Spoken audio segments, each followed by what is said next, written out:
For more videos right choice India ఛానల్ను ఇప్పుడే subscribe చేయండి మరియు గంట సింబల్ను ప్రెస్ చేయండి. సో సివిల్స్లో సక్సెస్ కావాలి అంటే apart from persistence, consistency, hard work, మనల్ని మనం అనలైజ్ చేసుకోవడం. ఫస్ట్ ఎనాలిసిస్ అనేది చాలా ఇంపార్టెంట్ అండి ఎవరికన్నా, especially for a civil servant. ఉన్న సిట్యుయేషన్ని కానీ మన దగ్గరకు వచ్చే మనుషుల్ని కానివ్వండి, మనకు వస్తున్న సిట్యుయేషన్స్ని కానివ్వండి అనలైజ్ చేసుకోవడం, మనల్ని మనం అనలైజ్ చేసుకోవడం. Sometimes some of them are very emotional. ఇప్పుడు నేను ఒక ఎమోషనల్ పర్సన్, బట్ అలాగే నేను ఆ ఎమోషన్స్తో క్యారీ ఆన్ అయిపోతే I will not become a good bureaucrat. So I have to understand what are my strengths and weaknesses. అలాగే ఎగ్జామ్ డిమాండ్ ఏంటి అనేది అర్థం చేసుకోవడం చాలా చాలా ఇంపార్టెంట్ అండి. Those who are becoming successful are those who are understanding the demand of the exam. ఏం expect చేస్తుంది మనం చూసినట్టయితే ప్రిలిమినరీలో కానివ్వండి, మెయిన్స్లో కానివ్వండి, దెర్ ఆర్ స్పెసిఫిక్ ప్యాటర్న్స్.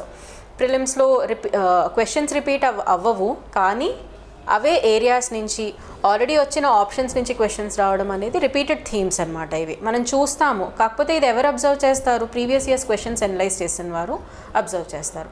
అలాగే మెయిన్స్లో కూడా కొన్ని రిపీటెడ్ టాపిక్స్ వస్తూ ఉంటాయి. ఇంక్లూజివ్ గ్రోత్ ఫర్ ఎగ్జాంపుల్, ఇది రిపీటెడ్ టాపిక్. అలాగే ఎకనామిక్ జాగ్రఫీ నుంచి క్వశ్చన్స్ ఎక్కువ వస్తాయి. సొసైటీ నుంచి పక్కా 6-7 క్వశ్చన్స్ వస్తాయి. ఇట్లాంటివి మనం ఐడెంటిఫై చేసి మన ప్రిపరేషన్ని దానికి తగ్గట్టుగా ఓరియంట్ చేసుకోవాలి. నేను ఇందాక చెప్పినట్టు మనం ఎంతవరకు చదవాలి? Because today we are in the era of information overload. So information మనకి చాలా డైరెక్షన్స్ నుంచి వస్తుంది, చాలా సోర్సెస్ నుంచి వస్తుంది. ఇంటర్నెట్ ఎరాలో ఉన్నాం కాబట్టి ఇన్ఫర్మేషన్ వస్తుంది. దీన్ని కన్సాలిడేట్ చేసుకోవడం అనేది చాలా ఇంపార్టెంట్ అండి. సో ఈ కన్సాలిడేట్ చేసుకోవాలి అని ఒకరికి తెలియాలి. ఇదంతా ఎవరికి పాసిబుల్ అవుతుంది?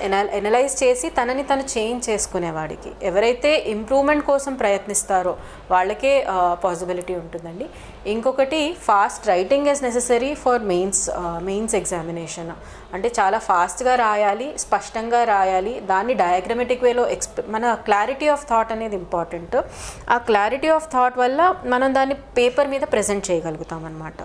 సో ఏది చదివినా స్లోగా చదివి దాన్ని బాగా అర్థం చేసుకొని ఒక క్లియర్ మైండ్లో ఒక మ్యాప్ వేసుకోగలిగే వాళ్ళకి ప్రజెంటేషన్ అనేది ఈజీ అవుతుంది, మెయిన్స్ పార్ట్.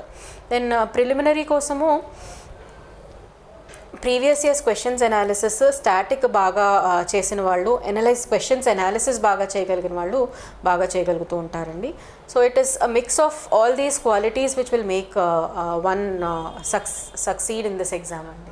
చాలామంది ఈ ఎగ్జామ్ వెరీ డిఫికల్ట్, ఎందుకు అవ్వట్లేదు, నేను చదువుతున్నాను, పేరెంట్స్ కూడా అనుకుంటూ ఉంటారు చదువుతున్నాడు కదా మా అబ్బాయి, ఎందుకు అవ్వట్లేదు అంటే this exam is very extremely competitive అండి. అంటే 10 lakh అప్లికేషన్స్ వస్తాయి, around 5 lakh people write the exam.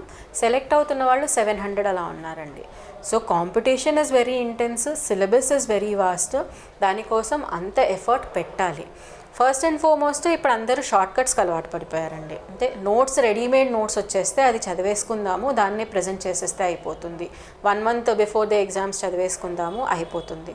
ఇట్లాంటి యాటిట్యూడ్తో ఉంటారండి. ప్లస్ అంటే 3-4 hours చదివితే చాలు, మూవీస్కి వెళ్ళి మిగతా టైంలో టైంపాస్ చేసి, ఫ్రెండ్స్తో టైంపాస్ చేసి, నేను జస్ట్ రోజుకి 3-4 hours చదివితే చాలు, లేకపోతే ఎగ్జామ్ ముందు మాత్రమే చదివితే చాలు అనుకుంటూ ఉంటారండి. But that is not the way to go about this preparation.